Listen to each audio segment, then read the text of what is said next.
ஆய்தெழுத்து நிகழ்ச்சிக்கு உங்கள் அனைவரும் அன்போடு வரவேற்கும் நண்பர்களே. தலைமை தேர்தல் ஆணையர் நஜீம் ஜைதி தலைமையிலான குழுவினர் தமிழகத்தில் 2 நாட்கள் முகாமிட்டு ஒட்டுமொத்தமாக இருக்கக்கூடிய பதிவு பெற்ற அரசியல் கட்சிகளுடைய அங்கீகாரம் பெற்ற அரசியல் கட்சிகளுடைய ஆலோசனைகள் எல்லாம் கேட்டார்கள், அவருடைய கருத்துக்களை கேட்டார்கள், அவருடைய புகார்களை குற்றச்சாட்டுகளை எல்லாம் உள்வாங்கிக் கொண்டார்கள்.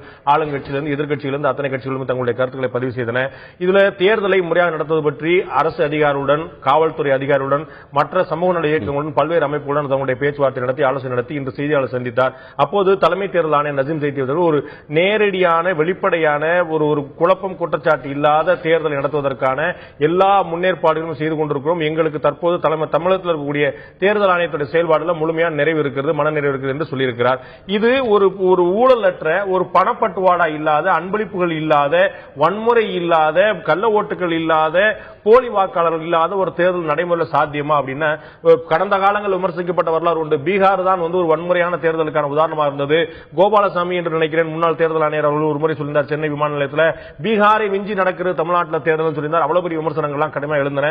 இப்படி அவர் Thirumangalam formula, Srirangam formula, RK Nagar formula என்று பல புதிய ஃபார்முலாக்கள் பழைய ரெக்கார்டுகளை உடைத்து தள்ளுவது போல் வந்து கொண்டே இருக்கின்றன.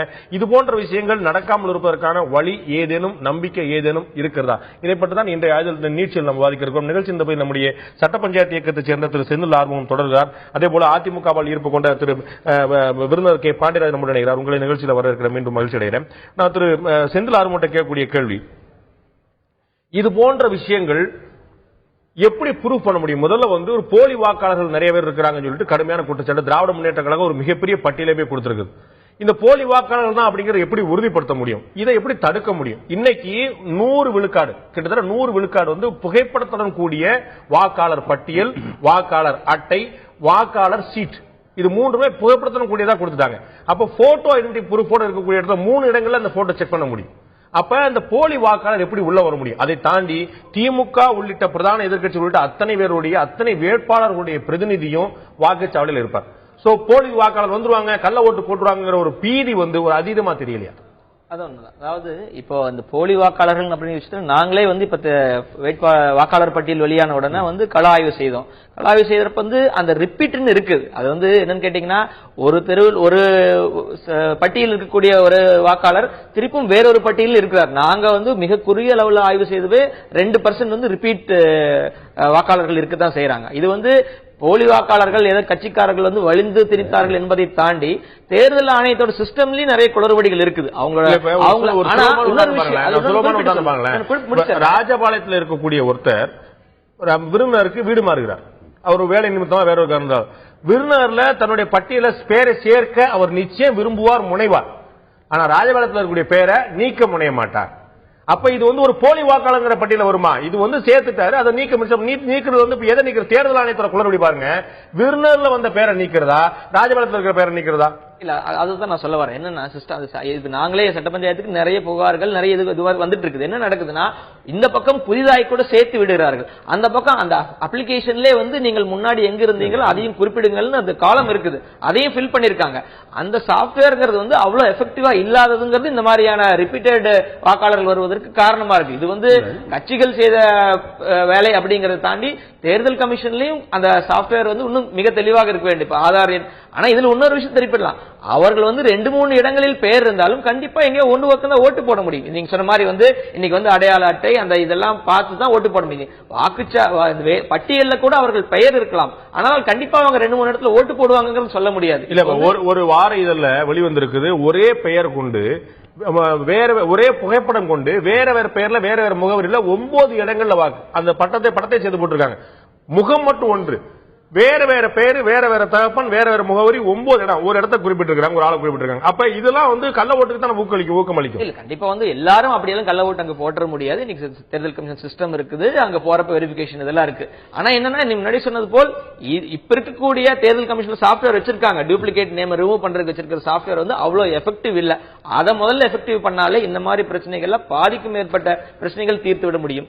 அதற்கு மேற்பட்ட பிரச்சனைகள் இனிமேல் தான் நம்ம பாண்டியராஜன், நான் கள்ள ஓட்டெல்லாம் போட்ட முடியுமா அப்படிங்கிற கேள்விக்கு அவ்வளவு தூரம் சாத்தியம் இல்லைன்னு ஒரு நம்பிக்கை தெரிவிக்கிறார் திரு செந்தில் ஆர்வம். கண்டிப்பா ஆர்கே நகர் தொகுதியில ஆமா அப்படித்தான் போட்டேன், என்னன்னு பாத்துக்கோ அப்படின்னு வெளிப்படையா ஊடகங்களுக்கு போட்டோக்கு போஸ்ட் கொடுத்த ஆட்கள் நம்ம கண் முன்னாடி பார்த்தோம். அவர்களுடைய புகைப்படம் சேர்ந்து வந்தது. சோ ஒரு ஆளுங்கட்சியா இருக்கும்போது அதிகார வர்க்கம் அவர்களுக்கு துணை நிற்குமே ஆனால் எல்லாமே சாத்தியங்கிறது நம்ம கண்கூடா பாக்குறோமே. பொது தேர்தல்ல இதுவரைக்கும் நடந்த எல்லா பொது தேர்தல்களையுமே ஆளும் கட்சிக்கு போலீஸ் துணை போகுது நடக்கவே நடக்காது. அது திமுக ஆட்சியிலும் சரி அதிமுக ஆட்சியிலும் சரி. ஏன்னா பொது தேர்தல் வேற, இடைத்தேர்தல் வேற. அதை முதல்ல நான் சொல்ல விரும்புறேன். ரெண்டாவது, சார் சொன்ன ஒரு விஷயம், இப்ப கருணாநிதி அவர்களுடைய அறிக்கையில திமுகவோட ஸ்டான்ஸ் என்னன்னா, ஆல் இண்டியால 67% தான் இருக்கு. மொத்த ஜனத்தொகையில வாக்காளர்கள் 66% 67% இருக்கு. ஒவ்வொரு மாநிலத்திலும் எவ்வளவு இருக்குன்னு ஒரு கணக்கு சொல்லியிருக்காரு. தமிழகத்துல 5.79 கோடி வாக்காளர்கள், 8 கோடி பாப்புலேஷன்ல 73% இருக்கு. அப்படிங்கிறப்போ 6% எப்படி வந்ததுன்னு ரொம்ப அறிவார்ந்த கேள்வி. ஆனா இதுல என்ன ஒரு புரியாத விஷயம்னா, தமிழகத்தில் கடந்த 5 வருடங்களில் மிகப்பெரிய டெமோகிராபிக் சேஞ்ச் நடந்திருக்கு. ஏன்னா லைஃப் எக்ஸ்பெக்டன்சி ஏறி இருக்கிறது ஒரு பக்கம், IMR அதாவது குழந்தைகள் இறப்பு விகிதம் குறைஞ்சது ஒரு பக்கம், இது டிராமாட்டிக்கா நடந்திருக்கு. அதனாலதான் இந்த இது நடந்திருக்கு. சார் சொன்ன டி டூப்ளிகேஷன், டிசிஎஸ்க்கு 5 கோடி கொடுத்து அந்த டி டூப்ளிகேஷன் நடந்திருக்கு. இன்னைக்கு தொழில்நுட்ப ரீதியாக அந்த டி டூப்ளிகேஷன் அதாவது டியூப்ளிகேஷனை குறைக்கிறதுக்காக சாப்ட்வேர் மூலமாக நீங்க சொன்ன அந்த 9 பேர் படம் எல்லா இடத்துலயும் இருந்ததுன்னா அதை பிடிக்கிறதுக்காக இப்ப ரீசெண்டா 5 சிறப்பு முகாம்கள் நடத்தப்பட்டன.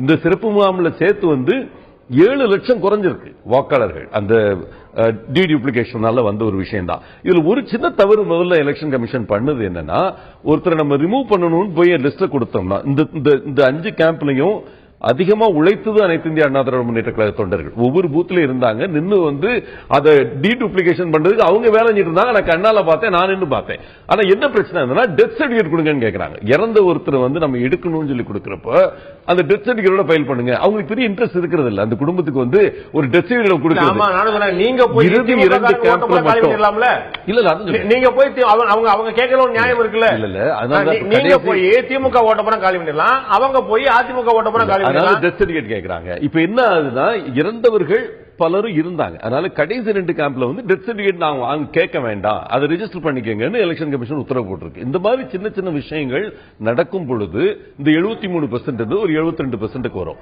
அப்ப கூட 67 போக வாய்ப்பே இல்லை தமிழகத்துல. ஏன்னா அந்த அளவுக்கு ஹெல்த் கேர் அவ்வளவு பெரிய இன்வெஸ்ட்மெண்ட் நடந்திருக்கு தமிழகத்துல. அதனால இந்த 5 வருஷத்துல திமுக ஒரு மிகப்பெரிய பட்டியலே கொடுத்திருக்காங்க, தேர்தல் ஆணையத்தையே கூட கொடுத்திருக்காங்க. இவ்வளவு பெரிய இடங்கள்ல இந்த தொகுதிகளெல்லாம் ஆட்கள் கூடுதலா சேர்க்கப்பட்டிருக்காங்க, போலி வாக்காளர்களும் சேர்க்கப்பட்டிருக்காங்க. இவ்வளவு ஆர்கனைஸ்டா கரெக்டா இவ்வளவு எண்ணிக்கையில போயிருக்கு. அவங்க ஒரு பெரிய பட்டியல் கொடுத்திருக்காங்க. அவங்க டிடக்டிவ் லாஜிக் மூலமா, அதாவது இதுல இருந்து இது இவ்வளவு இருந்ததுன்னா இவ்வளவு இருக்கணும் அந்த மாதிரி சொன்ன ஒரு விஷயம். இந்த கத்தையா இருக்கிற பேப்பர்ல என்னன்னு எனக்கு தெரியாது. ஆனா எலெக்ஷன் கமிஷன் எடுத்திருக்காங்க.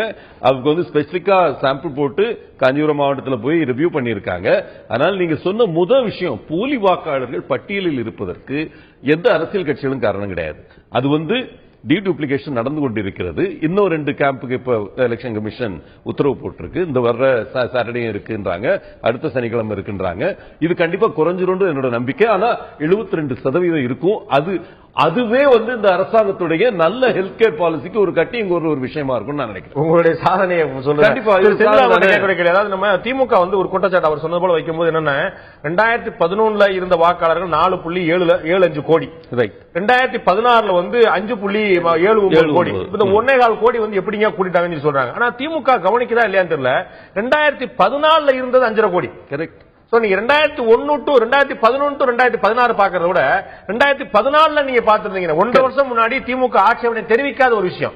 5.5 கோடி பேர் 2014 இருந்திருக்காங்க. இந்த 1.5 வருஷத்துல 20 லட்சம் தான் கூடியிருக்காங்க, 29 லட்சம் தான் கூடியிருக்காங்க. சோ இது ஒரு ரீசனபிள் குரோத்தா தான் நம்ம பார்க்கணும். அதான் ஆக்சுவலி இந்த வாக்காளர் அப்படிங்கறதை தாண்டி நம்ம பேசணும் எதிர்பார்க்கிறோம். ஏன்னா தேர்தலில் இதை தாண்டி இப்ப பட்டியலை தாண்டி நடக்கக்கூடிய முறைகேடுகளையும் பேச வேண்டும். அது நிச்சயம் பட்டியலே முறைகேடு பிரதானமா அவங்க என்ன சொல்லக்கூடிய திமுக சொல்லக்கூடிய 1.25 கோடி பேர் எப்படி கூடினாங்க. அப்ப எனக்கு என்ன வியப்பு அப்படின்னா, 2014 1.5 வருஷம் முன்னாடி 5.5 கோடி பேர் வாக்காளர் இருந்தாங்க, திமுக போட்டிட்டது ஆட்சேபனையே தெரிவிக்கல.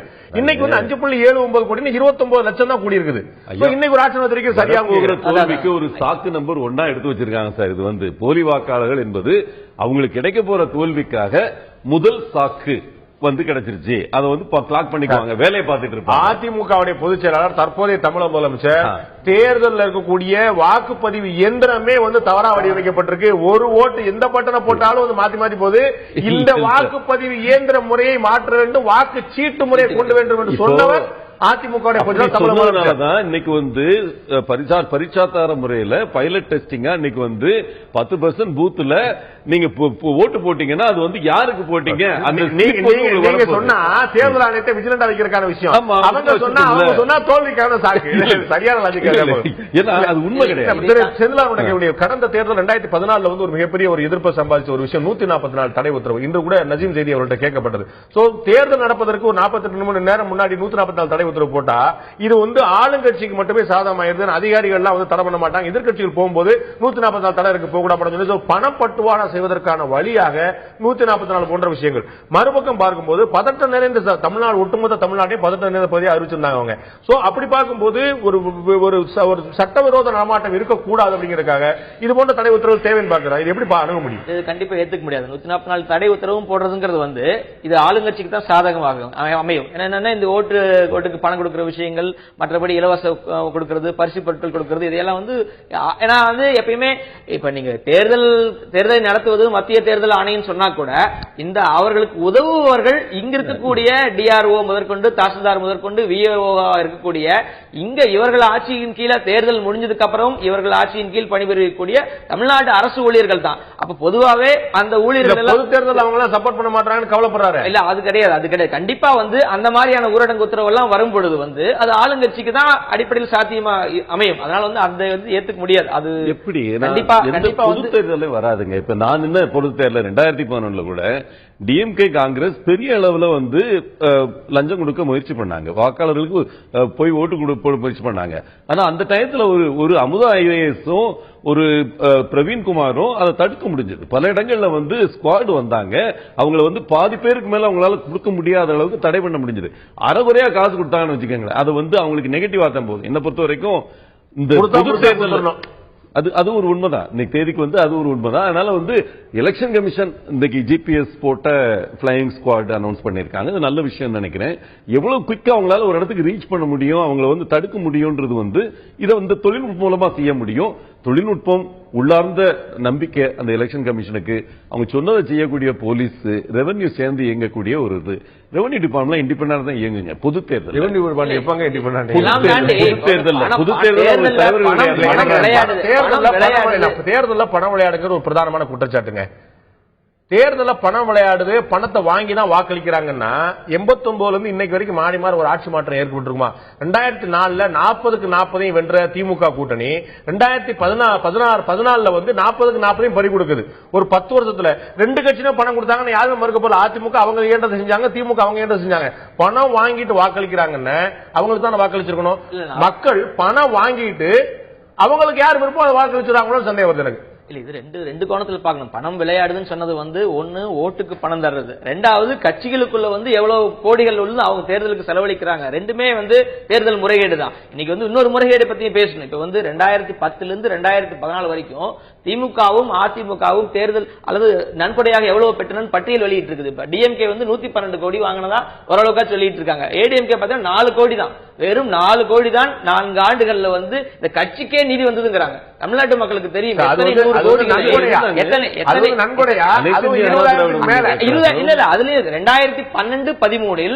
நில் ஒரு டொனேஷன் கூட 20,000க்கு மேல வாங்கல. கம்பெனி லாஸ்ல ஓடுது. ஆமா நில் ரிட்டர்ன் ஃபைல் பண்ணிருக்காங்க. அப்ப வந்து இத்தனை கோடி ரூபாய் செலவழிச்சிட்டு இருக்காங்க. ஒரு சாதாரண கூட தெரியும். ஒரு கருத்து செல்லுது சார். இன்னைக்கு ஆவரேஜா ஒரு ட்ரேடர் எடுத்துக்கங்க, இண்டஸ்ட்ரியலிஸ்ட் எடுத்துக்கங்க, எய்டிங் மெக்கானிக்க போய் நின்று காசு கேட்க மாட்டாங்க. டிஎம்கே காரங்க போய் நின்று வசூலிப்பாங்க. இது வந்து இயற்கையா தெரியுற ஒரு விஷயம். நீங்க சொல்லக்கூடிய வந்து அந்த ஊர்ல நடக்கக்கூடிய ஆர்ப்பாட்டங்களுக்கா ஊர்வலங்களுக்கா கட்சி தலைமைக்கு ரசீது போட்டு வரக்கூடிய கிடையாது. ஒரு நன்கொடை கூட 20,000க்கு மேல நீங்க வாங்கல. தமிழ்நாட்டில் அதை நீங்க மனப்பூர்வமா சொல்றீங்களா? இல்ல அனைத்து இந்திய அண்ணா திராவிட முன்னேற்ற கழகத்தை பத்தி நீங்க கேக்குறீங்க. அதை பத்தி மட்டும் தான் சொல்றேன். அவங்க வந்து ரசீது அடிச்சு எல்லாரையும் கட்சிக்காரங்களும் போய் கலெக்ட் பண்ணுங்கன்னு சொல்ற கட்சி கிடையாது. இது ஒரு வித்தியாசமான கட்சி. அதனாலதான் நீங்க சொல்றது ரசீது கொடுத்து கடையா போய் நகைக்கடையும் பலசர கடையும் போய் வாங்குற விஷயம் இல்ல. இவங்க வந்து அந்த அடிச்சு கேட்கறது கிடையாது, இந்த அடிச்சு கேட்கறது கிடையாது. கட்சிக்கு தலைமைக்கு நேரடியா வரக்கூடிய நன்கொடை 20,000 ரூபாய்க்கு மேல வந்தா அதை வந்து பதிவு செய்யணும் சொல்லணும் சொல்லி தேர்தல் ஆணையம் கேக்குது. அதை பதிவு செய்யும் போது இந்தியாவிலே வளர்ச்சி கோட்டுக்கு கீழே கூடிய கட்சி அதிமுக இருக்கு. ஒரு ஆண்டுல பாமக வந்து பாமகவோட குறைவா வந்து அதிமுக நன்கொடை வந்திருக்கு. வறுமை கோட்டு கீழ இருக்கு. வறுமை கோட்டுக்கு கீழ இருக்கு. இன்னும் சொல்ல போனா இப்ப அதிமுக பிரதிநிதி கேட்க விரும்புறோம், அரசாங்கம் நிர்ணயிச்சிருக்கிற தேர்தல் கமிஷன் நிர்ணயித்திருக்கக்கூடிய தொகை என்பது 16 லட்சம் ரூபாய். ஒரு எம்எல்ஏ தன்னுடைய தேர்தல் செலவுக்கு பண்ணக்கூடிய இது 16 லட்சம் ரூபாய். நெஞ்ச தொட்டு சொல்லுங்க, நாங்கள் 16 லட்சத்துக்கு கீழே அதுக்குள்ளதான் நாங்க செலவு செய்யறோம், அதை மீறி நாங்க செலவே செய்ய மாட்டோம் அப்படின்னு சொல்ல முடியுமா? எந்த கட்சியும் சொல்ல முடியாது. அதிமுக என்பதால் இவர்கிட்ட தான் கேட்கிறார், திமுகவுக்கு தான் குறைச்சோம். அப்ப என்னன்னு கேட்டீங்கன்னா, அடிப்படையிலே நன்கொடையை எவ்வளவு வந்ததுங்கிற ஒரு உண்மை இல்லை. உண்மையை எவ்வளவு நன்கொடை வந்து சொல்ல கூட துணிவில்லை. ஏன் சொல்லலாம், இது என்ன குறைஞ்சு போயிருப்பது? திமுக 112 கோடி ரூபாய் சொல்லிட்டாங்க. 4 கோடி ரூபாய் எந்த வகையில் பார்த்தாலும் பொருத்தமாக இல்லை. அப்ப அங்கேயே வந்து ஒரு உண்மைத்தன்மை இல்லை. ADR association for democratic reforms வந்து வருடம் வெளியிட்டு இருக்கக்கூடிய புள்ளி வரும், அதுல இப்படி வந்திருக்குது. அப்ப என்னன்னு கேட்டீங்கன்னா, இதை ஏன் மறக்க வேண்டிய சூழல் உருவாகுது? வந்து பணம் சொல்லிட்டா வந்து ஏதாவது பிரச்சனை ஆயிடும். 2011 60 கோடி பறிமுதல் செய்யப்படுது, 16 வந்து 6 கோடி பறிமுதல் செய்யப்படுது, 2014 ஒரு 6 கோடி இது வந்து ரொக்கமா வந்து வேற வேற இடங்களில் பறிமுதல் செய்யப்படுது. அதை கிளைம் பண்றது கூட ஆள் கிடையாது. இது அந்த அளவுக்கு கூட ஒரு வருமானம் இல்லாத ஒரு கட்சி அதிமுக. உங்களுடைய இறுதியா கேட்க விரும்புற கேள்வி, வாக்குக்கு ஓட்டுக்கு பணம் கொடுக்கும் போது இது ஒரு வெற்றியை தரும் அப்படிங்கிற நீங்க உண்மையில் நம்புறீங்களா? தேர்தல் ட்ரெண்ட்ல எல்லா கட்சியுமே கொடுக்குறாங்க, அவரவர் சத்துக்கு உட்பட்டது 500 300 1000 what ever it is. So எவ்வளவு கொடுத்தாலும் சந்தோஷம் தான், வேற விஷயம் வச்சுங்க. இது வெற்றி தோல்வியை தீர்மானிக்க நீங்க நினைக்கிறீங்களா? இல்ல, தனிப்பட்ட முறையில் என்னோட கருத்து இதை பொறுத்த வரைக்கும் வாக்காளர்களுக்கு பணம் கொடுத்து வாக்குகள் வாங்குவது என்பது ஒரு இழிவு. அது வந்து நான் ஆள் மனசுல நம்புறேன். அது வந்து அதனால ஒரு கட்சிக்கு எந்த அளவுக்கு ஸ்விங் இருக்குன்றதுல எனக்கு மாற்று கருத்து நிறைய இருக்கு. என்னோட பர்சனலா நான் இதுல சஃபர் ஆயிருக்கேன். எம்பி எலெக்ஷன் நின்னப்போ எல்லாரும் வந்து வைகோக்கு எனக்கு தான் ஃபைட்னு சொன்னாங்க திரு விருதுநகர்ல. கடைசி ஒரு வாரத்துல திமுக காங்கிரஸ் கூட்டணியில 200 ரூபாய் எல்லாருக்கும் ஈக்குவலா கொடுத்து கொண்டு போய் சேர்த்தாங்க. எல்லாருக்கும் தெரிஞ்சு சேர்த்தாங்க. அந்த டயத்துல வந்து பாத்தீங்கன்னா அதுல நான் சஃபர் ஆயிருக்கேன். அந்த டயத்துல வந்து எனக்கு நல்லா தெரியும், ஒரு 8 to 10% ஸ்விங் இருந்தது அந்த இதுல வந்து. அதனால வந்து நீங்க சொன்ன மாதிரி மக்கள் வாங்குவாங்க, ஆனா யாருக்கும் போட்டுருவாங்க அப்படின்றது பிராக்டிகலா அது மாதிரி இல்ல. அதான் நிஜம். கொடுக்க கூடாதுன்றது எனக்கு 2006 அதிமுக கொடுக்கலன்னு சொல்ல போறீங்களா? 2011 திமுக கொடுக்க போறேன்னு சொல்றீங்களா? அப்பெல்லாம் ஆட்சி மாற்றம் ஏற்படலையா? 2004 திமுக கொடுக்கலையா? 2014 அதிமுக கொடுக்கலையா? 40க்கு 40 2004 அவங்க எடுக்கிறாங்க, 40க்கு 40 2014 நீங்க எடுக்கிறீங்க. அதெல்லாம் எப்படி சாத்தியமாது? பணம் கொடுக்காம இல்லங்க. இந்த அளவுக்கு வந்து நீங்க நான் ஈவன் திமுகவுக்கும் சேர்த்தே கூட சொல்லுவேன். திமுக வந்து கொடுக்க ஆரம்பிச்சது ஒரு பெரிய ஸ்கேல்ல கொடுக்க ஆரம்பிச்சு திருமங்கலத்துக்கு அப்புறம். அந்த திருமங்கல ஃபார்முலா வந்து அது ஒரு வெற்றி ஃபார்முலான்னு சொல்லி ப்ரொஜெக்ட் பண்ண ஆரம்பிச்சது திமுக. அன்னைக்குல இருந்து இந்த பணம் கொடுக்க ஆரம்பிச்ச முதல் தேர்தல் இருந்து வந்திருக்கு. 5 ரூபாய் கொடுத்தாங்க.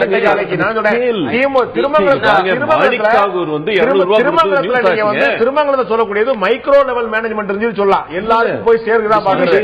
அது கடைசி வரைக்கும் பார்க்கப்பட்டது. ஆர்கே நடக்குன்னு யார் சொல்ல முடியும்? ஸ்ரீரங்கத்தில் கொடுக்கப்படும் 2009 பார்லிமெண்ட் எலெக்ஷன்ல மாணிக் தாகூர் 200 ரூபாய் கொடுக்கிறாருன்றது நேஷனல் நியூஸ் ஆச்சு. பல தொகுதிகளை கொடுக்கல, யாரும் கொடுக்கல. அவர் புதுசா போட்டிட்டாருனால மாட்டிருப்பாரு. பக்கத்தில் இருக்க தென்காசியில யாரும் கொடுக்கல, அது எல்லாருக்கும் தெரிஞ்ச விஷயம். தென்காசியில வந்து ஒருத்தர் கூட செலவு பண்ணல. அவங்க எலெக்ஷன் கமிஷன் சொன்ன 40 லட்சத்துக்குள்ளதான் 2 பேரும் ஒரே வரையில் முடிச்சிட்டேன். இதுவரை வந்த தேர்தல்கள் எல்லாம் ஓட்டுக்கு பணம், பிரச்சாரத்துக்கு பிராந்தி, பசிக்கு பிரியாணி, இதை வைத்து மையமா வைத்து எல்லா திமுகவாகட்டும் அதிமுகவாகட்டும் இப்போதைய மக்கள் எதிர்பார்ப்பதை நாம் கல்வி முன்னேற்றத்துக்கு என்ன செய்வார்கள், விவசாயத்திற்கு முன்னேற்றத்துக்கு என்ன செய்வார்கள், லஞ்ச ஊழலுக்கு என்ன செய்வார்கள், மதுவிலக்கு என்ன, இதுதான் மக்கள் எதிர்பார்க்கிறாங்க. அதிமுக திமுக ஒரே பிரஸ்ல கொண்டு வராங்கன்னு சொல்லுவீங்க. மக்கள் வந்து அப்படிதான் பாக்குறாங்க. இந்த குற்றச்சாட்டு வந்து 2 கட்சியும் தப்ப முடியுமாங்கிறதுல நிகழ்ச்சி முடிக்க நேரம் வந்துருச்சு. மன்னிக்கிறோம், அதிக நேரம் கொடுக்க முடியாது.